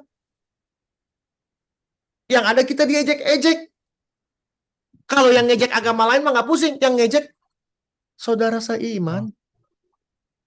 Yang mengejek orang Kristen. Jadi menimbulkan suatu pertanyaan buat saya. Ini Kristen bukan sih sebenarnya? Mengejek orang yang sedang menguduskan diri, yang disuruh Tuhan. Yang hidupnya harus saleh, benar. Tak bercacat celah. Tapi manusia-manusia yang katanya mengaku mengenal Tuhan, tapi otaknya najis. Titus 1. Najis otaknya. Betul nggak? Tuh. Tetapi hari Tuhan akan tiba seperti pencuri. Lihat, apa yang terjadi? Pada hari itu, ini saya kasih tahu, ini gambaran. Kita sudah lihat gambaran yang namanya Tuhan menghapus bumi pakai air. Kita udah lihat di film-film tuh bagaimana itu semua pada mati, kelep. Ini kasih lihat lagi yang akan datang, bumi ini akan dihancurkan seperti apa, kita lihat. Pada hari itu, ini dikasih tahu loh kita loh. Langit akan lenyap dengan gemuruh yang dahsyat. Bayangin nih, kita sedang membayangin nih kalau lagi mendung hujan nih yang namanya geledek. Itu kalau bunyi, pernah dengar nggak? Geledek yang kalau bunyi kencang itu rumahnya getar. Pernah nggak? Benar. Pernah nggak ngerasain? Waktu jam, itu bumi Pernah. bergetar. Itu bumi bergetar. Ini kita hanya bayangin bahwa kedatangan Tuhan hari itu, langit lenyap dengan gemuruh yang dahsyat, unsur-unsur dunia akan hangus dalam nyala api. Bayangin, api dari langit turun menghembuskan satu bumi. Pertanyaannya, kalau buminya bulat, gimana ngangusinnya? Kalau api dari atas, yang bawah nggak kena dong. Gitu. Buminya Kan bulat menggelinding. Ya, karena pertanyaannya kalau buminya ini kayak gini misalnya, saya kasih gambar. Misalnya ya. Kalau buminya bulat, loh. Kalau buminya bulat, jelek amat bulatnya. Misalnya ini. Apinya dari atas gini, misalnya api nih. Yang bawah sini nggak kena dong. Betul nggak? Ya. Tuh. Tapi kalau buminya begini, ini bumi nih, ini pulau-pulau, nih pulau-pulau. Api turun begini kena semua nggak? Nah lah. Kena semua. Saya nggak bilang bumi itu datar ya. Menurut saya bumi itu begini bentuknya. Misalnya nih, Ya, ini pulau-pulau nih, negara-negara, lalu dilindungi oleh firmament atau ini air ini. Ini atas nih air. Ini air. Ini air. Oh, Air yang di atas sama air yang di bawah ini air. Ini air. Nanti turun api nih jebret. Habis nih bumi sama langit. Oke. Itu. Ya. Dan bumi dan segala yang ada di atasnya akan hilang lenyap. Ini dikasih tahu loh caranya. Jadi jika segala sesuatu ini akan hancur secara demikian, ini yang nulis sampai gemeteran ini yang namanya Petrus. Kalau sampai hari itu terjadi, datang, betapa dahsyatnya kehancuran bumi ini dari api, betapa suci dan salehnya kamu harus hidup. begitu apa? Kata itu dapat penglihatan atau gimana, Pak? Nah, iya dong, ini namanya nubuatan. Nubuatan Petrus. Petrus kasih tahu pada hari kedatangan Tuhan, langit akan lenyap, akan dibakar oleh api. Yang ngomong Hendrik, bukan yang ngomong Petrus. Aduh. Tapi Pak, kadang di gambar-gambar Tuhan Yesus datang ada awan-awan gitu, Pak. Jangan nonton deh awan-awan ini yang tertulis aja apa gitu. Tuhan akan Ya datang kan di bilang awan-awan Tuhan betul akan nggak datang di bisa awan-awan. Oh, perkedel ya? Bilangnya di awan-awan, tidak dengan Apa? api. Perkedel nggak ada perkedel? nih. Nah, di 1 Tesalonika bilangnya Tuhan akan turun dengan awan-awan betul, tapi dia mengangkat orang-orang dulu. Kayak kita nih diangkat dulu. Sebelum api turun, kita diangkat dulu, kita masuk ke dalam baterainya Tuhan. Sama seperti Nuh. Nuh. Sebelum airnya turun, Nuhnya masuk bahtera dulu. Banyak orang nggak ngerti rapture. Nggak ada kalimat rapture di Alkitab. Nggak ada kalimat pengangkatan tuh rapture. Orang pada kita tuh benar-benar dibodohin benar-benar sama manusia-manusia nih. Rapture. Wah, ada yang hampir sampai berantem. Ada yang pengangkatan atau rapture itu sebelum Yesus datang. Ada yang post, pre, middle. Aduh, baca yang benar. Iya, terus Nggak. bajunya ada bajunya doang, orangnya udah nggak ada Ya, gitu. itu benar-benar buatan manusia yang bikin manusia bingung. Pada saat Yesus datang kedua kali, kita ini yang hidup itu yang selamat, bukan yang diangkat yang selamat. Yang diam tuh mati semua itu yang diangkat tuh mati semua orangnya. Kita ini dibakar Tuhan pun nggak akan mati. Nggak percaya? Kita buktiin. Ini mana yang Wahyu kalau nggak salah ya. Selesaikan dulu ya. Yaitu kamu yang menantikan dan mempercepat kedatangan hari Allah. Pada hari itu langit akan binasa dalam api dan unsur dunia akan hancur karena nyalanya. Ya. Nah, di Wahyu berapa ya? Wahyu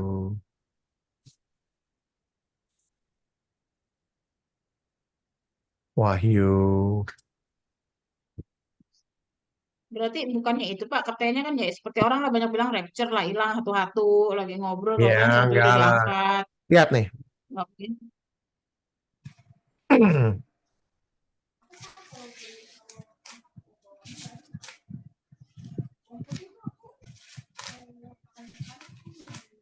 Lihat ya.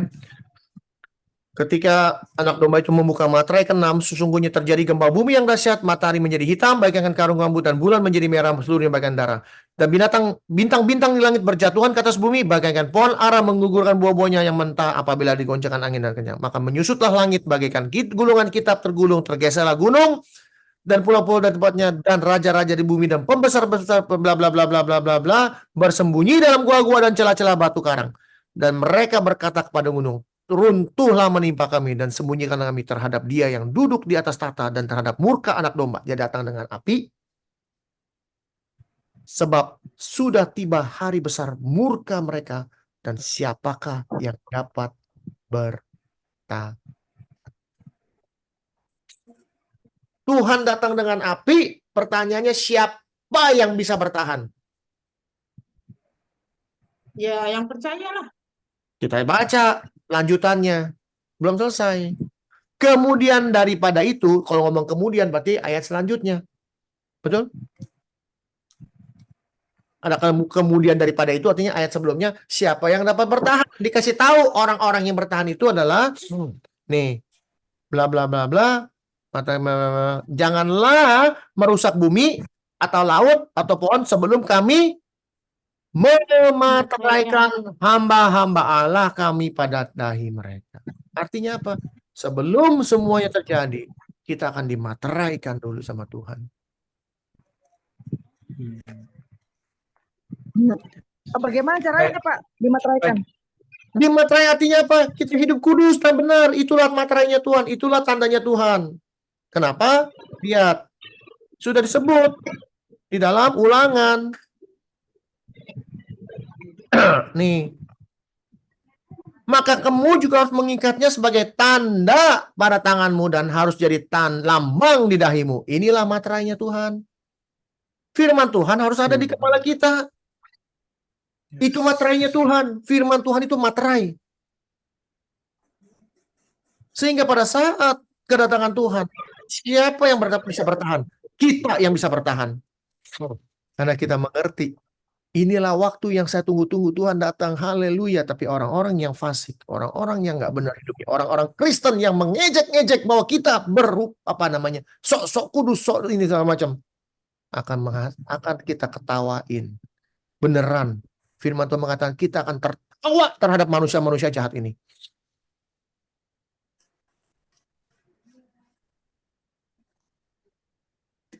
Nggak percaya? Kita buktikan.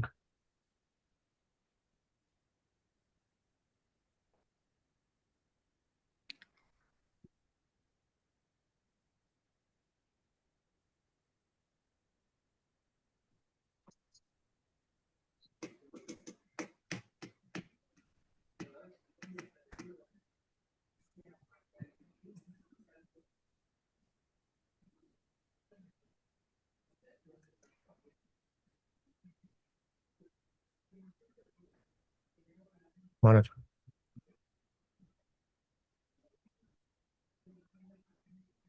Misalnya coba.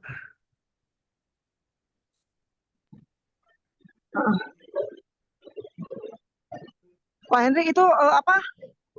Tokonya ini ya nggak mati lampu ya Pak di situ. Enggak, toko saya kan jauh, jadi nggak mati lampu. Makanya bersyukur sekali saya bisa lakukan ini ya. Anyway. Ya, luar biasa.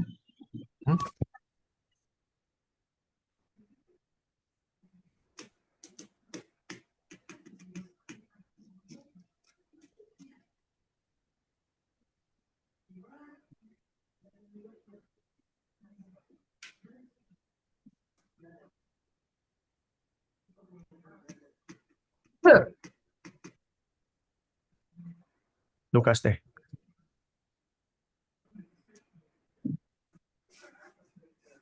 Ya.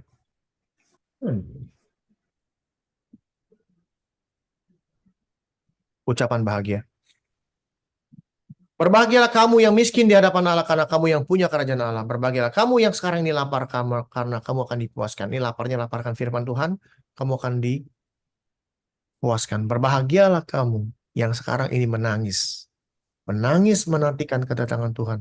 Menangis dengan ejek-ejekan manusia-manusia, fasik manusia-manusia. Menangis diejek oleh saudara seiman.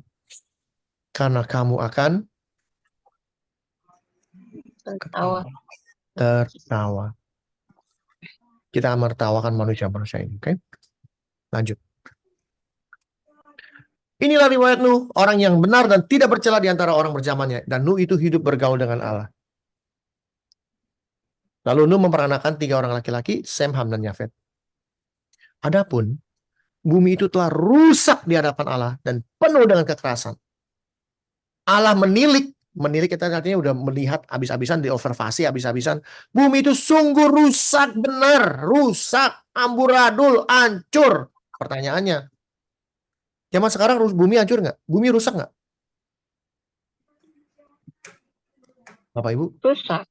Rusak. Bagaimana rusaknya? Dipenuhi dosa. Rusaknya gimana nih? Contoh yang gampang.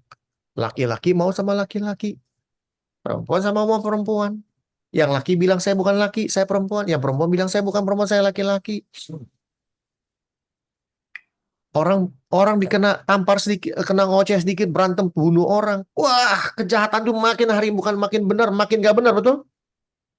Betul. Beneran amburadul. Dunia ini amburadul. Sama seperti zaman Nuh. Penuh dengan kekerasan. Ya, rusak dikatakan. Sebab semua manusia menjalani hidup yang rusak. Semua manusia menjalani hidup yang rusak di bumi. Sampai orang Kristen juga rusak.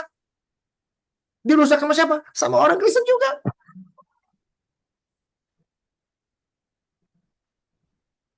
Berfirmanlah Allah kepada Nuh, aku telah memutuskan untuk mengakhiri hidup segala makhluk, sebab bumi telah penuh dengan kekerasan oleh mereka. Jadi aku akan memusnahkan mereka bersama-sama dengan bumi. Buatlah bagimu sebuah batra dari kayu gofir. Batra itu harus kau buat berpetak-petak. Ini bagaimana cara Tuhan suruh bikin batra Nuh. Ya. Beginilah engkau harus membuat batra 300. Ini batra Nuh disebut bahasa Inggrisnya apa? Hard apa? Ark. Betul? Hard. Inggris.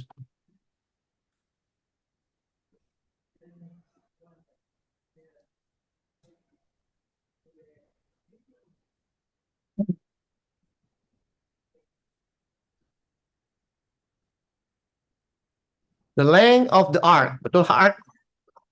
Ya. Ark ya. Ini ark. Terus ya. Jadi make thee an ark. Batra. Ark itu batra. Atau kenapa disebut batra?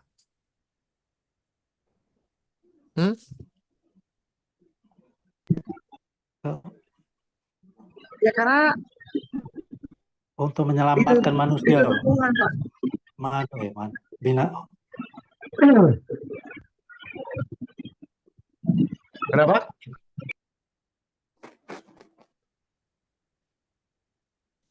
Ark disebut batra. Kita kalau lihat batra, kalau kita dengar batra artinya apa? Perahu bukan? Tuhan menyiapkan sebuah alat atau sebuah jalan keluar supaya si Nuh bisa selamat, betul? Disebut ark atau batra. Kita lihat ada lagi bahasa ark di mana?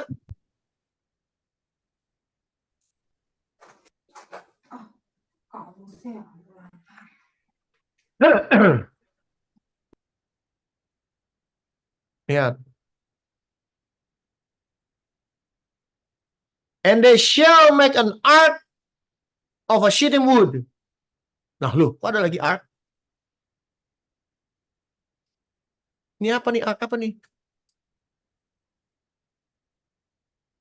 Dari bahasa Indonesianya.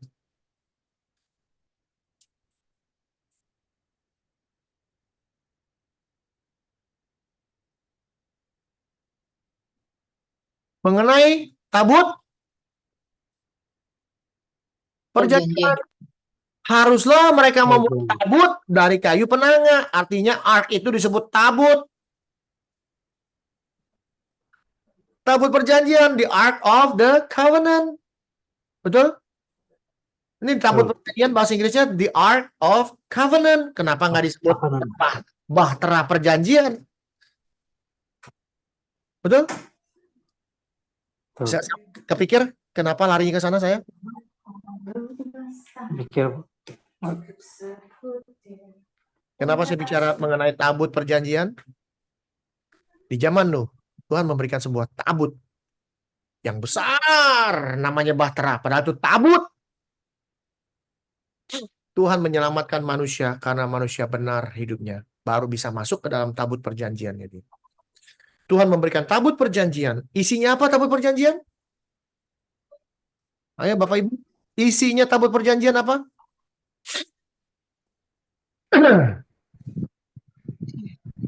Ayo. Isinya tabut perjanjian ada yang tahu?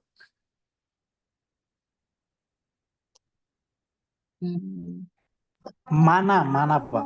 Mana? Tuh, satu lagi. Tongkat Harun. Tongkat Harun. Satu lagi. Loh batu. 2 loh batu yang isinya apa? Isinya 10 perintah Tuhan. 10 10 perintah. perintah Tuhan harus ada di dalam tabut perjanjian. Mana artinya apa? Yang dari sorga. Daging. Makanan rohani. Betul? Di dalam Betul. tabut perjanjian ada kalimat mana, tongkat Harun, dan 10 perintah Allah. Kalau kamu hidup, ada mananya Kristus. Kristus adalah mana yang dari sorga. Apabila kamu percaya kepada Kristus, kamu akan mendapatkan tabut perjanjian Tuhan.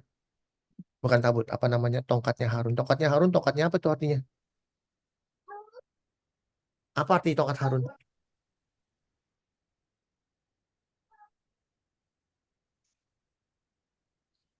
Hmm?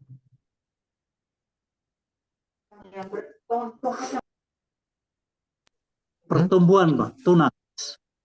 Bukan tongkatnya Harun, tongkatnya Gambaran Musa. sebagai Sebenarnya tunas. tongkatnya Musa di bawah Harun. Waktu pada saat dia diangkat, ada kemenangan. Kalau dia turun, dia kalah. Kan begini, turun. Dan tongkat itu yang membuatkan keajaiban-keajaiban. Apabila kamu ada mana dalam hidup kamu, ini kita bicara tentang keajaiban-keajaiban dalam hidup kita. Apabila kita melaksanakan 10 perintah Tuhan, kita akan mendapatkan hidup. Akulah jalan, kebenaran, dan hidup. Itu tabut perjanjian. Amin. Kita ini harus ada daging Kristus. Harus ada roh Kristus. Harus ada firman Kristus. Tiga-tiganya harus ada dalam hidup kita yang disebut tabut perjanjian. Supaya kita masuk di dalam Amin. terahnya Tuhan yang sedang disiapkan di sana. Itu. Kenapa disebut the ark? Ini kenapa disebut Batra? Padahal ark. Tabut perjanjiannya Tuhan. Karena Nuh hidupnya benar tak bercela. Jadi dia boleh masuk dalam batranya Tuhan. Dia boleh masuk dalam the ark of the covenant. Oke. Batra selesai. Sebab sesungguhnya aku akan mendatangkan air bah meliputi bumi untuk memusnahkannya segala yang hidup dan bernyawa di kolong langit, dan segala yang ada di bumi akan mati binasa. Tapi engkau akan kuadakan perjanjianku dan engkau akan masuk ke dalam batra itu. Lihat, aku akan mengadakan perjanjianku. Tabut perjanjian. Batra perjanjian. Kalau tidak ada batra perjanjian, apakah Nuh akan hidup? Mati juga, kelelep. Tapi dengan engkau, aku akan mengadakan perjanjianku. Dan engkau akan masuk ke dalam batra itu. Engkau akan masuk ke dalam tabut perjanjian itu. Kita ini harus masuk ke dalam tabut perjanjian Tuhan. Harus ada Kristus. Harus ada hukumnya Tuhan. Perintahnya Tuhan. Sesuai dengan Wahyu 2:14. Wahyu 14. Ayat 12. Yang penting di sini adalah ketekunan orang kudus, orang benar, orang tak bercacat celah. Yang menuruti perintah Allah dan iman kepada Kristus. Tuh. Ya. Engkau bersama dengan anakmu dan istrimu dan istri anakmu dari segala yang hidup, segala makhluk dari semuanya harus engkau bawa satu pasang ke dalam batra itu supaya terpelihara hidupnya bersama-sama dengan engkau. Jantan dan betina harus kau bawa. Disebut jantan dan betina. Tidak disebut jantan dan jantan atau betina dengan betina. Ya. Dari segala jenis burung, bla bla bla bla bla bla bla.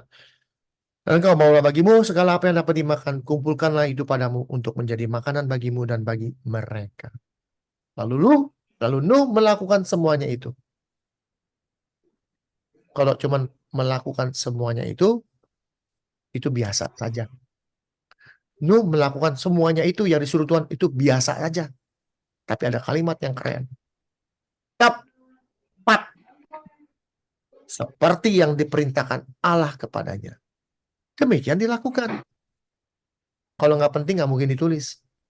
Tepat seperti yang diperintahkan Allah kepadanya, demikianlah dilakukannya. Tuhan suruh kita jangan nyolong, lakukan dengan tepat, jangan nyolong. Betul. Tuhan bilang jangan berzina, lakukan dengan tepat, apapun itu, jangan punya istri muda.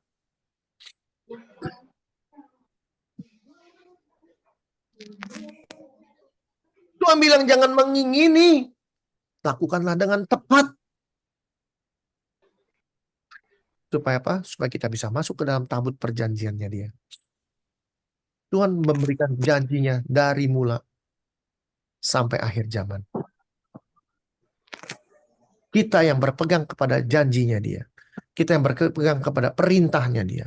Dan iman kepada Kristus, kita akan diperangi oleh si setan. Tadi sudah bilang, setan tidak akan tunggal diam. Dia akan perangi kita. Lihat. Maka marahlah si setan itu kepada perempuan itu. Lalu pergi memerangi keturunannya yang lain. Keturunan yang mana? Yang menuruti hukum Allah dan memiliki kesaksian Kristus. Sampai akhir zaman, kita akan diperangi. Jadi, kejadian 6 ini belajar mengenai bagaimana Tuhan merusak bumi ini. Bukan maunya dia. Tapi karena manusia diberi kesempatan tidak mau merubah hidupnya, walaupun Tuhan ingin merusak dunia, tapi Tuhan menyisakan orang-orang yang dia kasihi. Karena orang-orang yang dia kasih ini mengasihi dia. Demikian pula nanti di akhir zaman nanti. Dan kita sedang ada di dalamnya. Hiduplah benar. Kita sudah lihat bagaimana dunia akan dihancurkan oleh api. Betapa mengerikan, betapa dahsyatnya. Siapa yang bisa bertahan? Orang-orang yang melakukan seluruh perintahnya. Ada amin? Amin. Amin. Amin. Tuhan berkati. Mari kita berdoa. Bapa dalam surga, terima kasih atas firman yang Tuhan berikan. Kejadian 6. Ajar kami Tuhan untuk selalu setia kepada Tuhan. Ajar kami selalu untuk melakukan apa yang Tuhan perintahkan dalam hidup kami. Ajar kami untuk melihat sesuatu yang benar, sesuatu yang suci, sehingga otak kami tidak dinajiskan dengan hal-hal duniawi, terutama bagi mereka yang mengatakan mereka mengenal Engkau, tapi mereka menghina Engkau dengan tidak melakukan apa yang diperintahkan Tuhan. Terima kasih Tuhan, sebentar kami akan berpisah satu sama lain. Tuhan memberkati. Apabila ada pertanyaan Tuhan, biar Tuhan sendiri yang menjawab semuanya ini. Terima kasih Bapa untuk persekutuan ini. Kau berkati persekutuan ini, sehingga persekutuan ini hidup menjadi wadah bagi mereka yang ingin masuk ke dalam perjanjian Tuhan, bahteranya Tuhan, karena kedatanganmu sudah sangat dekat sekali. Terima kasih Bapa. Kami serahkan hidup kami ke dalam tangan Tuhan. Di dalam nama Tuhan Yesus kami berdoa mengucap syukur. Amin. Amin. Oke, ada pertanyaan? Amin. Pak, saya mau tanya nih Pak, Ya. yang terutama di pasal 6 ayat 6 ini Pak, maka menyesallah Tuhan Pak. Ini Pak, apakah kata ini sesuai pernyataan Tuhan atau memang masalah translate-nya yang bermasalah ini? Karena kan sesuatu itu Tuhan, sementara kalau kita aja mau membuat sesuatu, kita udah pasti memikirkan baik dan buruknya akibatnya semua kan Pak. Ini kan Tuhan, berarti dia menciptakan segala sesuatu. Kok bisa Tuhan menyatakan dia menyesal Tuhan gitu Pak? Ya, ini dia yang nggak pernah diajarin sama orang-orang di gereja atau pembicara-pembicara. Ini harus kita baca baik-baik, mengerti dengan benar, sehingga kita nggak menyalahkan Tuhan. Banyak orang berkatakan Tuhan bisa menyesal. Oh, ada buktinya. Tuh, di Kejadian 6 ayat 6. Tuhan menyesal, betul? Tuh. Pertanyaan. Yang gampang-gampang aja, Pak. Pak punya anak, Pak? Punya. Punya. Pak Magen punya anak. Pak Magen pernah nggak ngajarin anak suruh main api? Tidak Pak. Nggak kan? Nggak Ya. pernah kan? Lalu dia main api. Lalu dia main api. Ya. Oke, lalu dia main api nih. Kita bicara lalu main api. Maka terbakarlah rumahnya habis. Yang Bapak sesali rumahnya kebakaran atau Bapak menyesali perbuatan dia? Perbuatan anak. Perbuatan anaknya yang disesali. Yes. Sama disebut di sini. Kecenderungan hati manusia itu membuahkan kejahatan semata-mata. Tuhan menciptakan manusia untuk hidup benar, hidup kudus, tapi dia main api. Tuhan nyesel, aduh. Bukan misalnya karena dia menciptakan manusia, dia menyesali perbuatan mereka. Oke, siap. Ngerti? Ngerti, Pak. Oke, Pak. Jelas ya? Dan itu memilukan Jelas. hatinya. Sama. Pada saat kita punya anak kita membunuh orang, kita nggak pernah ngajarin dia bunuh orang. Dia masuk penjara, kita sesali perbuatannya. Tapi dia tetap anak saya. Yes. Saya tidak pernah menyesal menciptakan dia. Artinya bukan saya yang menciptain, tapi dia keluar dari kandungan istri saya, tapi dia anak saya. Benih saya. Walaupun dia membunuh anak-anak orang atau membunuh orang, saya hanya menyesali perbuatan dia. Karena saya tidak pernah mengajarkan dia membunuh. Saya menyesal dengan perbuatan dia. Demikian pula Yes. Tuhan pilu hatinya. Dia menyesali perbuatan manusia, tapi dia sayang sama manusia itu. Diberi kesempatan 120 tahun, tidak digubris. Tuhan kalau menghukum orang, nggak bilang hari ini gua hukum mati lu, hari ini juga enggak. Dikasih warning. Umur manusia 120 tahun saja. Dari sekarang. Bukannya besok. 120 tahun lama nggak, Pak? Lama, Pak. Ya lama. Orang dikasih kesempatan 120 tahun. Kita dikasih waktu kesempatan 6.000 tahun sampai detik hari ini. Tuhan sabarnya minta ampun. Sabar. Sabar. Kenapa dia sabar? Lihat jawabannya. Jawabannya di mana? Di firman Tuhan. Jawabannya di firman Tuhan. Kesabaran Tuhan ada di sini. Tadi kita baca, dikatakan, mana janji tentang kedatangannya itu? Katanya Yesus mau datang. Udah 6.000 tahun nih. Sebab Bapak leluhur kita meninggal, segala sesuatu seperti semula pada waktu diciptakan. Mana janji kedatangannya? Katanya mau datang-datang. Udah berapa ratus tahun nih? Udah berapa ribu tahun gak datang-datang? Lalu dia dijawab sama Petrus. Anggap kesabaran Tuhan kita sebagai kesempatan bagimu untuk beroleh selamat. Tuh. Anggap kesabaran Tuhan kita sebagai kesempatan bagimu untuk beroleh selamat.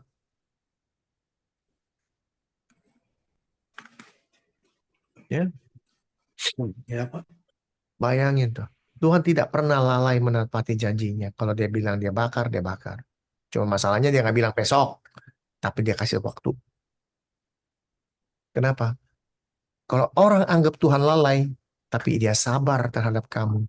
Supaya menghendaki, supaya jangan ada yang binasa. Dia sayang sama kita. Dia memilukan hatinya. Dia harus merusak atau menghancurkan bumi dengan manusia-manusia jahat ini. Sangat menghancurkan hatinya. Dia ciptain manusia, tapi dia harus hancurkan kejahatan ini. Dia bukan menghancurkan manusianya.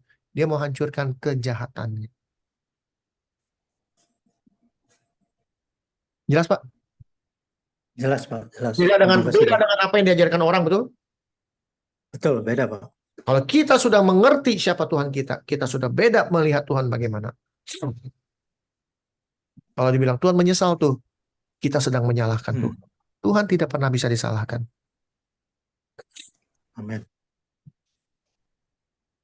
Oke, ada lagi pertanyaan? Ibu Shirley, Ibu Arvelina? Ini Pak, saya mau nanya sedikit Tanya juga boleh. yang mengenai isi tabut perjanjian tadi. Ya. Nah, itu kan ada mana tongkat Harun dan loh-loh perjanjian. Itu kan terdapat di kitab Ibrani 9 ayat 4 ya Pak ya.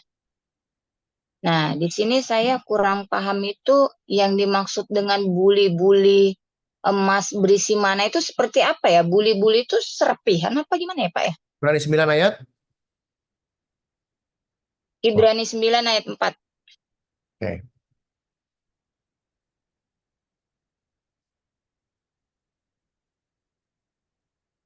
Di situ terdapat mesbah pembakaran ukupan dari emas dan tabut perjanjian yang seluruhnya disalut dengan emas.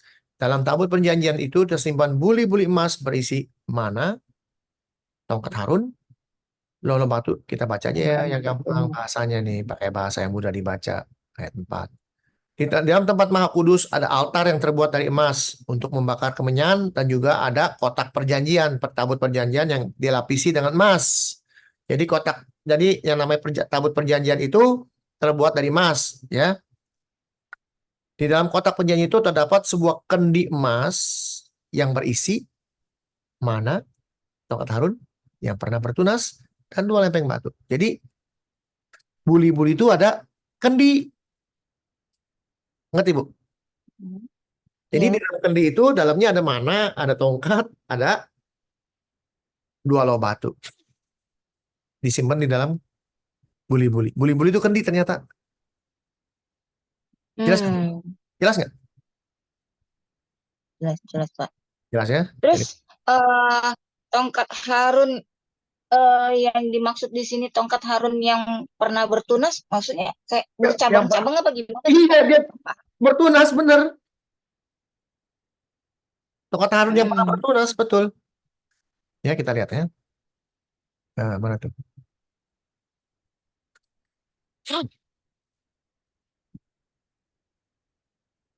Ya. Di dalam, nih, Keluaran 16 nih, kita coba.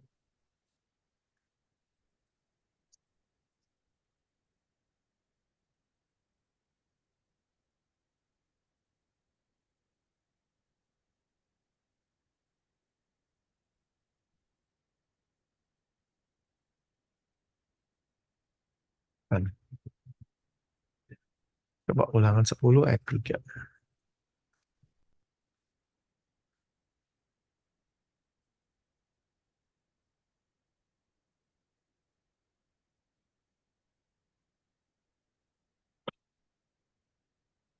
Kan juga.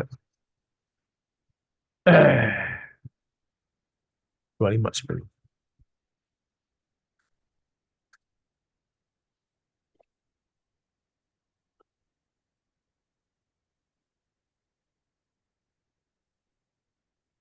Oh, ini tempat Harun nih. Bentar ya.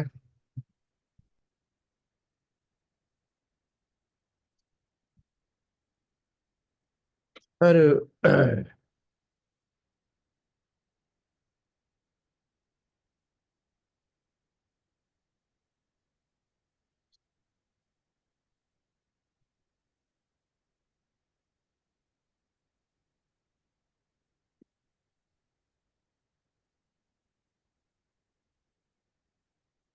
Tongkat Harun berbunga, beneran. Tuh ditulis. Ya.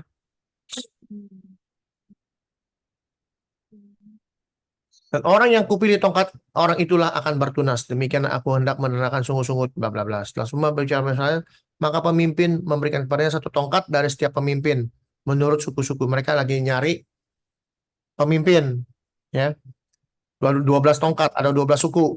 Dan tongkat Harun ada di antara tongkat-tongkat itu. Musa meletakkan tongkat-tongkat itu di hadapan Tuhan dalam kemah hukum Allah. Ketika Musa keesokan harinya masuk ke dalam hukum, maka tampaklah tongkat Harun dari keturunan Lewi telah bertunas, mengeluarkan kuntum, mengembangkan bunga, dan membuahkan buah-buahan. Pertanyaannya, ada tongkat di dunia ini yang bisa bertunas tanpa ditanam? Ada?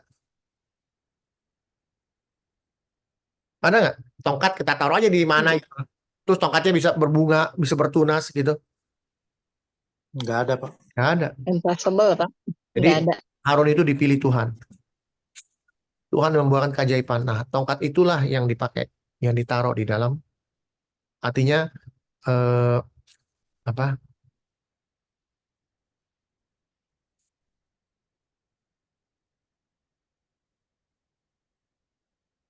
Keajaiban Tuhan ya. The miracle of God. Ya.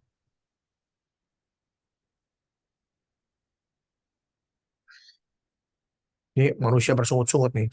Ya. Pada saat suruhlah mereka memberikan kepadamu 1 tongkat untuk setiap suku, semua pemimpin mereka harus memberikannya. Bla bla bla bla. Pada tongkat Lewi harus kau tuliskan nama Harun. Bagi setiap suku harus tongkat bla bla bla bla bla bla bla. Kembalikan tongkat Harun ke dalam tabut hukum untuk disimpan menjadi tanda orang-orang durhaka sehingga kau mengakhiri sungut-sungut mereka dan tidak kudengar lagi supaya mereka jangan mati. Persungut-sungut terus kerjanya. Dan Musa berbuat demikian seperti yang diperintahkan Tuhan kepadanya. Demikianlah diperbuatnya. Tapi orang Israel berkata pada sesungguhnya kami akan mati, kami akan binasa. Kami semuanya akan binasa. Siapapun yang juga mendekat ke kemah suci Tuhan, niscaya akan mati. Kami harus binasa. Jadi kalau kalimat tongkat Harun, ya tongkat yang dipakai Tuhan. Bertunas. Oke? Keajaiban.